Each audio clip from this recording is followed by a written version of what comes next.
It's not just mine, his or her house. This is our house.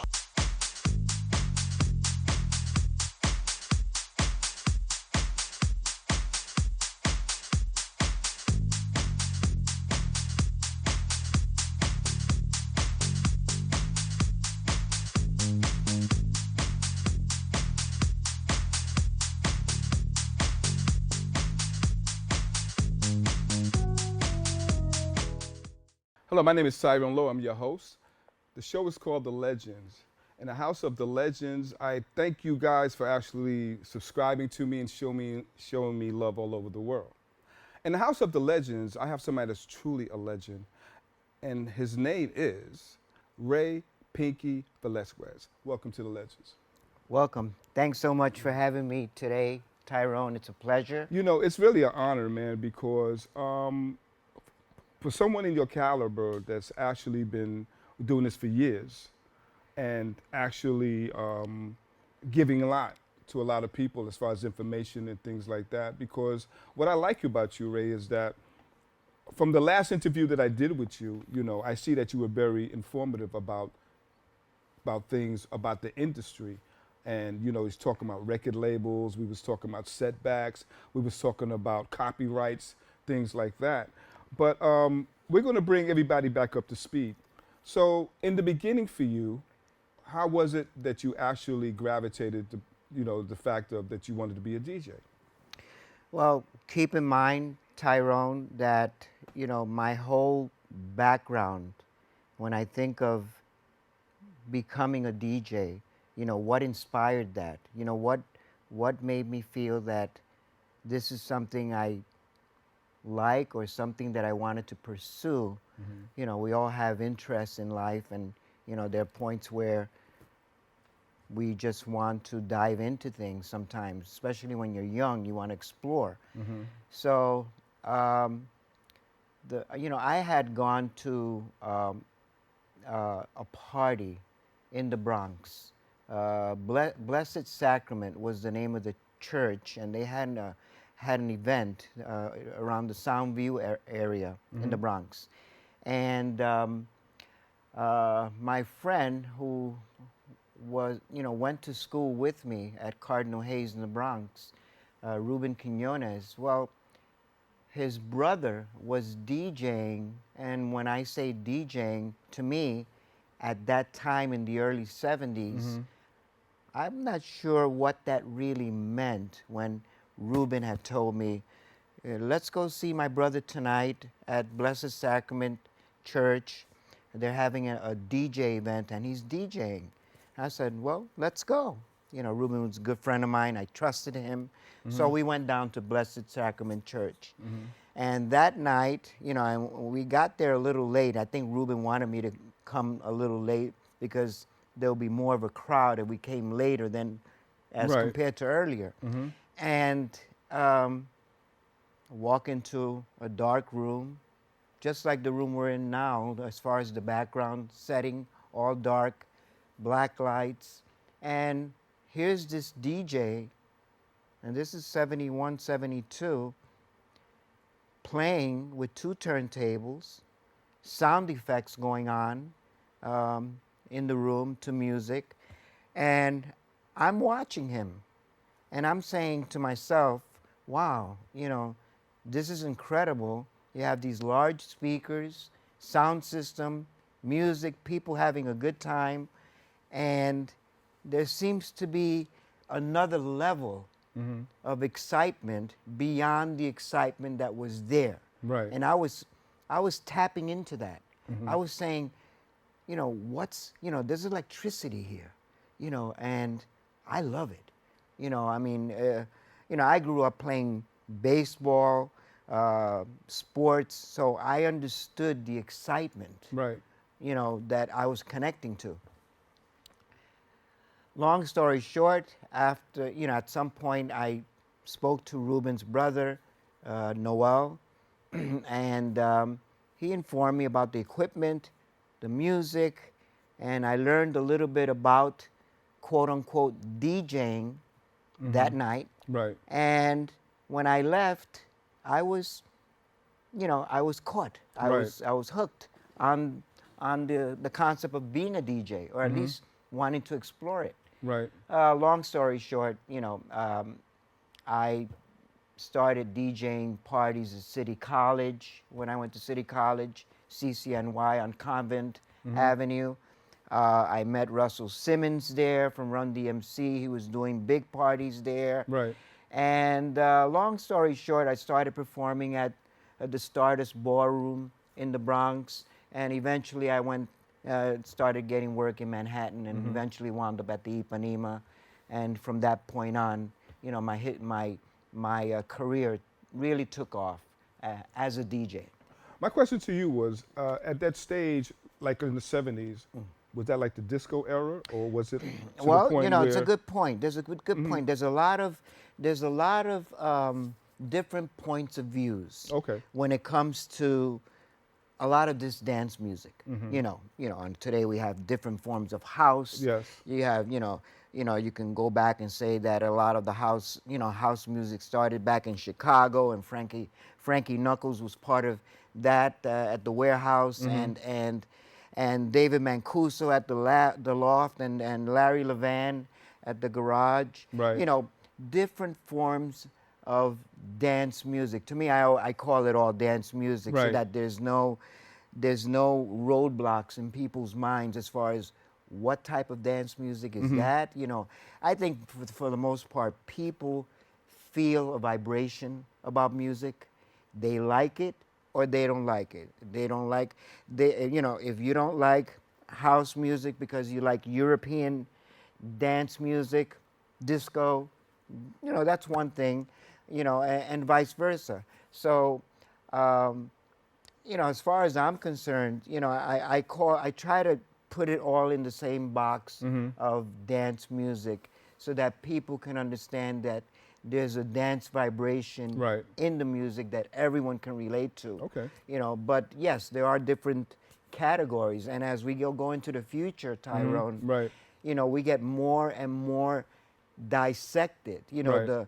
The tree branches off into different tentacles, different leaves, and you have more definition on this thing called house, or this thing called dance music, or Right. or techno, or EDM, whatever you want to call it. It's all dance, and it's going to keep on getting more identity Right. as people that are coming into the business. As people that are coming into the business need to identify their own selves with what they're trying to do Right. in the music business. So you're going to have even more dissection of what it's called Okay. over time. Yeah. Now, playing at Ipanemas back Sure. in those days, compared to now, Sure. to read the floor, was it different? Yes. I think today DJs are kind of locked into the equipment, locked into getting these beats per minute locked in with their computerized systems, and that's a technical aspect. Dance music today, the DJ has evolved to the point that technology has brought the DJ to a focal point of creating or mixing beats at perhaps 100, for example, 120 beats per minute, Right. and having a library of all these songs that are 120 beats per minute on their system, Right. and locking in these beats and demonstrating to the dance floor how great, quote unquote, great it is to lock in a beat. And you're the dancer, you're going to feel the locked in beats and keep dancing and keep grooving. That's one form of a DJ today creating excitement in a room. Years ago, it was done on basically, using vinyl, but creating a journey Right. based on the melodic elements in a record, song structure, instrumentals, and creating more of a spiritual journey on the Right. dance floor. And the DJ was the maestro, was the the architect Right. of the dance floor, leading that dance floor in an emotional journey. You know, and I did that a lot in Ipanema, you know, and perhaps it's a little difficult for the audience to understand what this musical journey is. But in a nutshell, when you're playing songs that are danceable, and you know, and we know as a DJ, you know, the biggest part in a record Right. is that break. Right. Because that break creates the excitement. It takes the room to a higher level. Today's records are basically long breaks, you know, when Right. you think Yeah. about them. You know, the house environment is a long break, an extension. Well, that's what technology has done to it Yeah, now. yeah. So, so back in the 70s, it was song, break, you know, going to another song, break, and because you had song structure, melodies, and a lot of this comes from the music in the 60s where Right. you had, you know, you had Motown, you had the Beatles, you had all these artists, you know, performing songs on the radio. Right. Well, disco came in and kind of extended, bought into that. A lot of disco records had melodies like good songs, Right. and eventually, because the dance psychology, the DJ came in over time, and there's so many DJs that are, you know, actually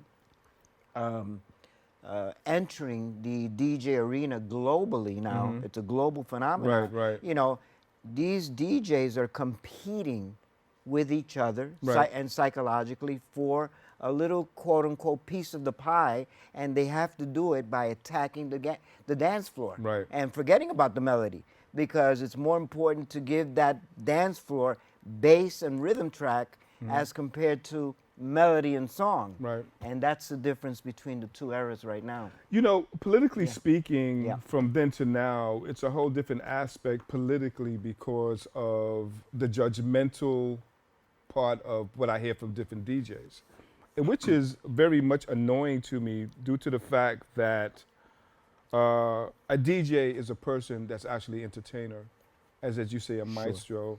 And from what I'm hearing about, you know, guys talking about this DJ, that DJ, and stuff like that, I think is a bunch of crap because it's a craft.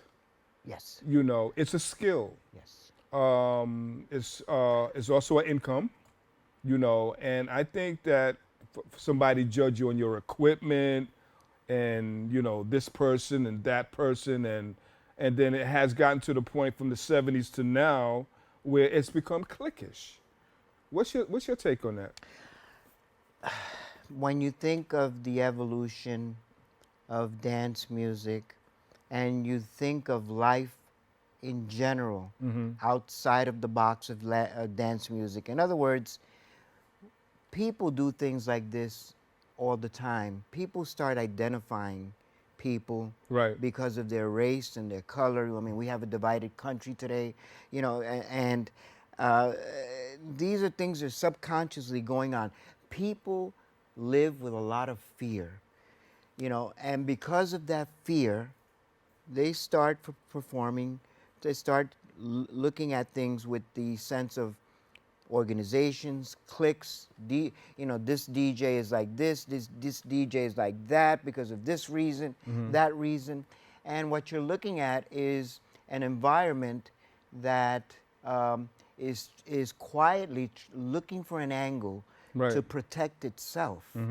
And that's why they're identifying and segregating, you know, DJs because this DJ plays this type of music, or Right. this DJ doesn't play any house music, or Right. this DJ is strictly European Euro, and you know we're from the house community, and that's not right. You know this Right. kind of Yeah. you know, and it's To basically me, it's garbage. Now, Ray, you know, just being a DJ, man, you've actually gravitated yourself to a whole different level. Not just being a DJ, but being a record producer and A&R. Vanguard Records, for one thing.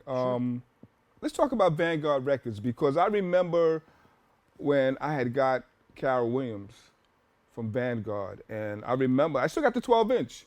Matter of fact, Can't get away. right? Yeah. And how did you actually establish that?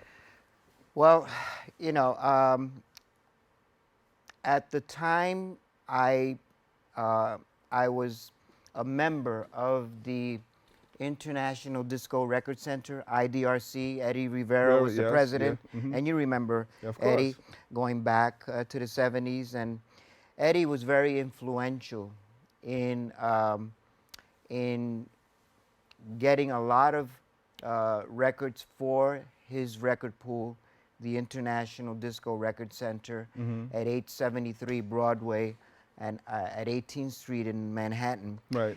And, you know, Vanguard Records was a label that started off historically from inception as a jazz and classical label. They had Really? artists Okay. like Joan Baez Okay. come in, and the owners, Maynard Solomon, Seymour Solomon, they were already in their late 70s when Eddie Rivera was doing his thing with the International Disco Record Center. Right. And they had contacted, Vanguard Records had contacted Eddie Rivera to see if they knew of any one DJ or anyone there at the record pool that could kind of help them out with this new disco department that they Right. were opening. And you know, Vanguard saw the movement of disco expanding. Casablanca was involved. TK Right. Records, you know, I call them the Twin Towers because Yeah. they were leading the field with their hit records within the disco community. Right. Like T Connection. Sure, and T Connection. Need a Ward and absolutely, yeah, Ring My things Bell. like that. Yeah. Yeah. So Vanguard, you know, wanted to jump on the bandwagon and do some disco. Right. Business-wise, it made sense. So they were looking for somebody to kind of give them a little bit of direction. Right. And they had contacted Eddie Rivera at the Disco Record Center. And again, Eddie Rivera was the president of the International Disco Record Center. And Eddie had recommended me to Vanguard Right. because I was so insightful. So, you know, I knew about the music. I predicted a lot of hit records that were coming into the record pool. Right. And you know, and we can go into a discussion about the record pool itself and you know what that was all about. Right. But long story short, But before you even go even further, you know, the record pools back in those days was a little bit different because I remember when I was in the pools, we had to do the feedback sheets. We had to report to the radio stations. Very important. And if you didn't do that, if you go to an independent label like RCA or maybe Warner Brothers, you wasn't on that list. You was walking out of there with nothing. right, there was a strict order. There was a you know, in other words, when you think of all of these 12-inch records being released, Right. and record companies having to get some feedback on these records, you know, send them down to the record pool, send them down to the International Disco Record Center, or Judy Weinstein for the record, Right, for the you know, record, which was yeah. our competitor at Right. that day, you know, and get some feedback on these records, and send the feedback back to the record companies, and the record companies can decide whether the feedback, the collaborated feedback across the country, not just from New York, Right. merited a change in the record before release, Right. or at least if the record was already released, getting feedback on these records, and with the feedback, the record company had a bird's eye view on where this record was going, even though it had not been serviced to the radio stations yet. Right. You know, so the record pools were a great testing environment for records. Now, getting back to Vanguard Records, Right. so Eddie Rivera had recommended me to um, Vanguard because of my insight, the way I gave feedback on records, my forecast on what records could actually were hit worthy, you know, and so Vanguard called me in for an interview. We sat down. I sat down with Danny Weiss, who at that time was trying to piece together the disco department. He was handling the jazz department. Danny Weiss was very fluent in his knowledge of jazz music. Right. So I interacted with Danny. Danny liked my vibration. He liked the way I communicated with him about the bigger picture Right. of things within the music business. And I was given the job at Vanguard to help out with the remixes, look for artists, help in the production of some of these records. Right. And, you know, we had Carol Williams, we had Fonda Ray, and And then, you know, when you said Carol Williams, I still got the 7-inch.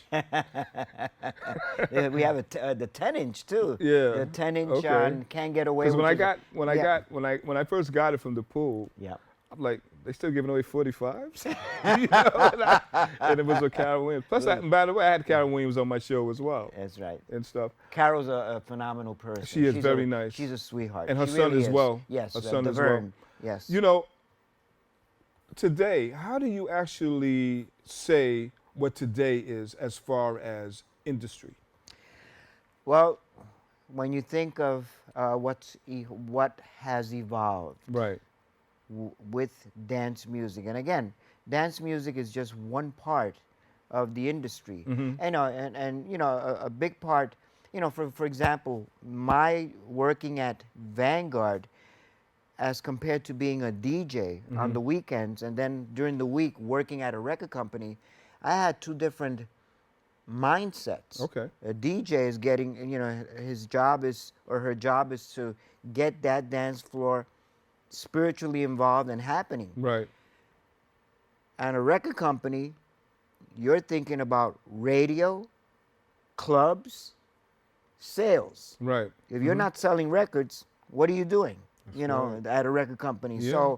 So if your job is to sell records, you got to get records on the air because the airplay will expand Right. the sales of a record. So many records are great club records and never get on the radio. Right. Many records are on the radio and never get on the club scene. Why is that? What is that difference?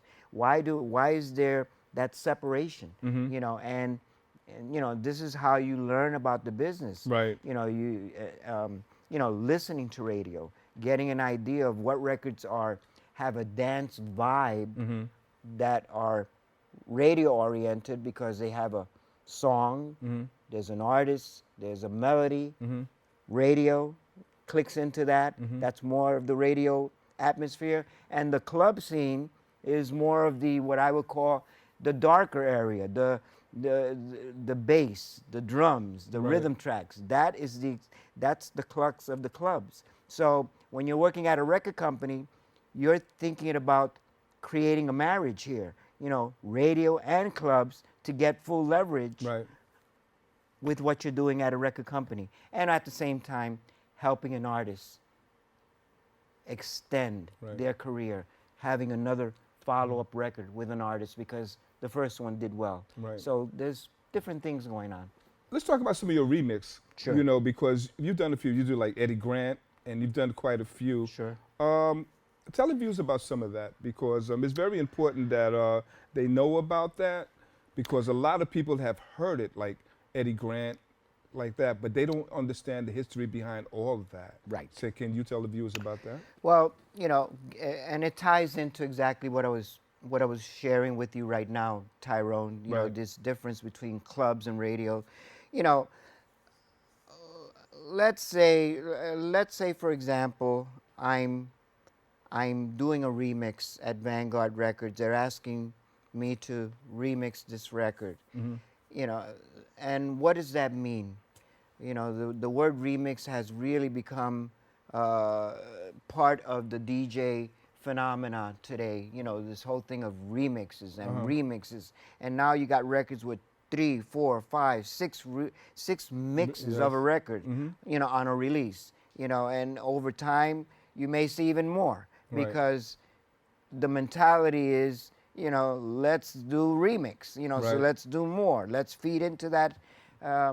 But you know, the bottom line is, it's a business. Right. People put out records to make money. Record companies are not in the business of just creating excitement for a front page headline, you know, regarding a record. They're there to make money. Okay. And so when I'm called to do a remix for a label, I think of the fact that if it's Columbia Records, they have a slew of artists. Right. They've got, you know, they've got Michael Jackson, or had Michael Jackson, and he's deceased now. Paul McCartney, you know, you have all these artists, and it's a bigger setting, a bigger atmosphere. You know, a big record company has more money to promote a record.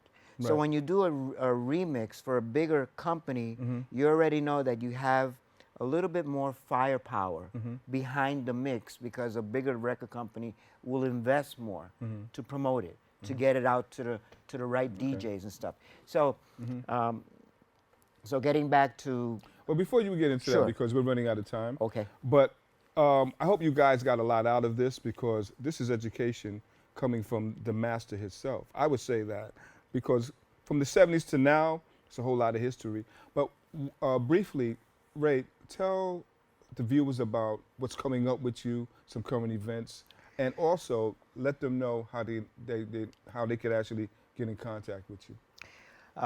First of all, I do have a website, Ray Pinky Velazquez, one word, raypinkyvelasquez.com. Some of my history is on the site. A lot of my mixes historically that I've done are on the site. My bio's there.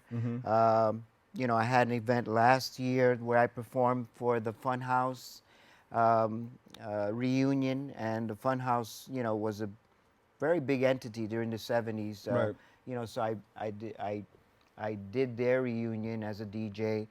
I do have a record that's being launched in a few months. You know, right now we're It's like 12 figuring out- minutes long. I yeah, heard it's it. 12 minutes I'm long. like, It's wow. called Good Vibrations, and it's a house record with melody. It's got a song. The artist Jeanette Thomas was a house artist back in the 80s, and she's going to be back with this record. We're very, very excited about the release. And it's going to be released. hot track, yeah. Yep, going to be released on Well, yeah. Raw House Records in Chicago. Well, you know, Ray, it's been a pleasure.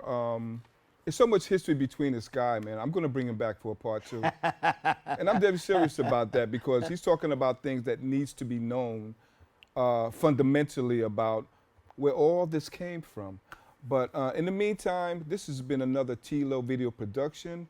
I thank you guys for tuning in. My guest, Ray Pinky Velazquez. And like, I'm going to bring back with part 2. So you guys stay tuned for another episode. Thank you, Ray. Peace. It's not just mine, his or her house. This is our house.